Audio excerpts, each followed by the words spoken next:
Hey there folks, and welcome to this video. This is my instant reaction to the Eifel Grand Prix at the Nürburgring.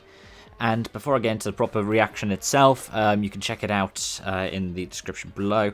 I've done a video on F1's end racism protest ahead of this race, and it's something that's quite important, so I usually put it into its own separate video. But yeah, this Grand Prix, something that has been a record matching, and it's one for the ages. We weren't meant to have a German Grand Prix this year, but I am so grateful that we did. Lewis Hamilton, 91 race wins now, equals Michael Schumacher at the Nürburgring. That is just iconic. Max Verstappen takes the fastest lap on the final lap for second place, and Daniel Ricciardo is now going to be able to cash in on that bet victory against Cyril Abiteboul. Third place for the Aussie. Perez 4th, Sainz 5th, Gasly 6th, Leclerc 7th, Hulkenberg, who came in Saturday when Stroll was feeling unwell, in 8th, Grosjean in 9th, and Giovinazzi holding on to the last points paying position in 10th. Outside of that, we had Vettel, Raikkonen, Magnussen, Latifi and Kvyat, with Norris retiring with engine failure, similar kind of technical issues affecting Albon, Ocon and Bottas, and then George Russell retiring after damage to his car following a collision with Kimi Raikkonen. Because Kimi, on the race where he became the most experienced driver in F1 history, managed to have a bit of a mistake that you wouldn't necessarily associate with somebody with that level of experience. Yeah, the Nürburgring threw up all kinds of surprises. We saw flat spots everywhere as people were locking up into the corners. We saw a safety car that went on for what Verstappen and Hamilton considered a lap or two too long. Because, well, we had to have that out there because this is what happens when you have the older tracks. And it threw up all kinds of surprises. I mean, it wasn't necessarily the case that it affected 3rd, 4th or 5th.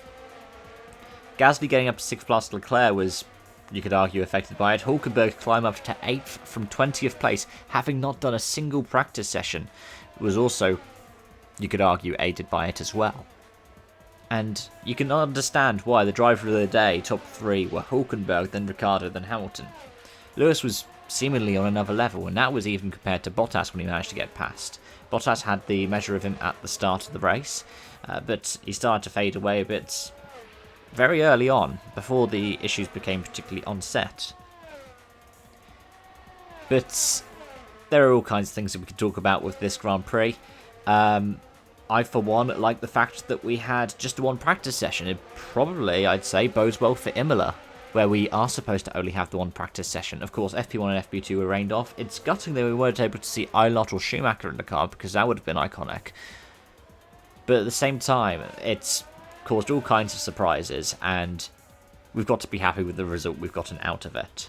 Again, well done to Hulkenberg, who didn't even get to practice, jumped in the car for quali, qualified P20, and then finished the race in P8. You can definitely understand why he gets a driver of the day vote. But yeah, Codys, please put these tracks into the F1 game because it would be awesome to have. Or at least try and do it for next year, please. And hopefully this will bode well for any kind of future F1 bid for the Nürburgring.